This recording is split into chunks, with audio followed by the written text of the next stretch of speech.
नमस्कार अमरावती. अमरावती जिल्ह्यातील अंजनगाव सुर्जी शहरात घरगुती गॅस सिलेंडरचा गंभीर तुटवडा निर्माण झाल्याने आज संतप्त ग्राहकांनी थेट गॅस एजन्सीवर धडक देत जोरदार गोंधळ घातल्याचं पाहायला मिळते आहे. शहरातील देशमुख गॅस एजन्सीमध्ये गेल्या काही दिवसांपासून सिलेंडर उपलब्ध नसल्याने नागरिक त्रस्त झाले होते. वारंवार चक्रा मारूनही गॅस न मिळाल्याने अखेर आज शेकडो ग्राहकांचा संयम सुटला आहे आणि एजन्सी परिसरात तणावपूर्ण परिस्थिती निर्माण झाली. घटनेची माहिती मिळताच अमरावती लोकसभेचे खासदार बळवंत वानखडे यांनी तात्काळ घटनास्थळी धाव घेतली. रांगेत उभ्या असलेल्या महिला पुरुषांच्या व्यथा त्यांनी प्रत्यक्ष ऐकून घेतल्या. सामान्य नागरिकांना तासनतास रांगेत उभं राहूनही गॅस मिळत नसेल तर हे प्रशासनाचं अपयश आहे, अशा कडक शब्दात खासदारांनी जिल्हा पुरवठा अधिकाऱ्यांना सुनावले आणि तात्काळ गॅस पुरवठा सुरळीत करण्याचे आदेश दिले. खासदारांच्या मध्यस्थीनंतर प्रशासनाने अतिरिक्त गॅस सिलेंडरची खेप लवकरच उपलब्ध करून देण्याचे आश्वासन दिले. तसेच प्रलंबित बुकिंग असलेल्या ग्राहकांना प्राधान्याने गॅस वाटप करण्याचे निर्देशही यावेळी देण्यात आले. दरम्यान यावेळी सुनील गावंडे, प्रदीप देशमुख, विकास येवले, सुयोग खाडे, कैलास सिरसाट यांच्यासह अंजनगाव सुर्जी शहर व ग्रामीण भागातील नागरिक मोठ्या संख्येने उपस्थित होते. चर्चेनंतर परिस्थिती नियंत्रणात आली असली तरी नागरिकांना वेळेवर गॅस मिळावा हीच आता सर्वांची अपेक्षा आहे. कालावधी निघून गेल्यानंतरही जे शासनाचं प्रशासनाचं गॅसच्या टंचाईच्या बाबतीत जे नियोजन होतं ते आजही आपल्याला कोलमडलेलं दिसेल.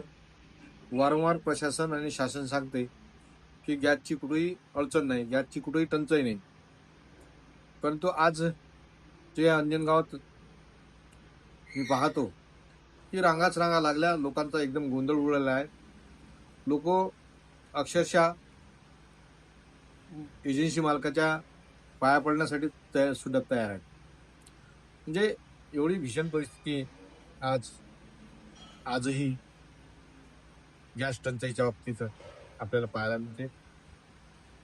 सरकारचं 1 महिन्याचा जरी ग्रामीण भागातला विषय आहे, 45 दिवसात नंतर मिळतील, परंतु 2-2 महिने झाले काही लोकांना गॅस मिळाला नाही. म्हणून त्याचं कुठं नियोजन पुन्हा करणं गरजेचं आहे. याकडे लक्ष देण्याचं आहे किंवा सरकारनं सांगायला पाहिजे. सरकार एवढंच सांगते की गॅस टंचाई नाही, नंतर सरकारनं ही सांगायला पाहिजे की गॅसचा तुटवडा आहे, टंचाई आहे, लोकांनी धीर धरावा आणि अन्य साधनं वापरून आपलं जे काही दैनंदिन कारभार आहे, कामकाज आहे ते करावं, असं शासनानं कधीतरी खरं सांगावं, लोकांच्या भावनांना जपावं, हे या निमित्तानं मी सरकारला आवाहन करतो. पुराव्यात माझ्याजवळ तगाने बोलून आलो. किती पेशंट आहे तुमच्या माणसे पाया लागा जर आलो फक्त मी किती पेशंट आहे जेव्हा सत्य मला ऑपरेशन होऊन घ्या. उद्या तारीख आहे माझ्या ऑपरेशनच्या अमरावतीची. मी गेलो नाही सिलेंडरसाठी, माझ्याकडे आलो 2 पेशंट तुमच्या माणसाला त्याची रॅली करून किती खुश आहे. पाय पुकी माय 4 नंबरची 25 तारखेच्या पाय राजू भाऊ लगा दिले काय होतं 4 तारखेला वाटप चालू आहे. तुम्ही जे करू आले तू तिथं तिथे बदमाश त्या करतो ते लोक तुमचे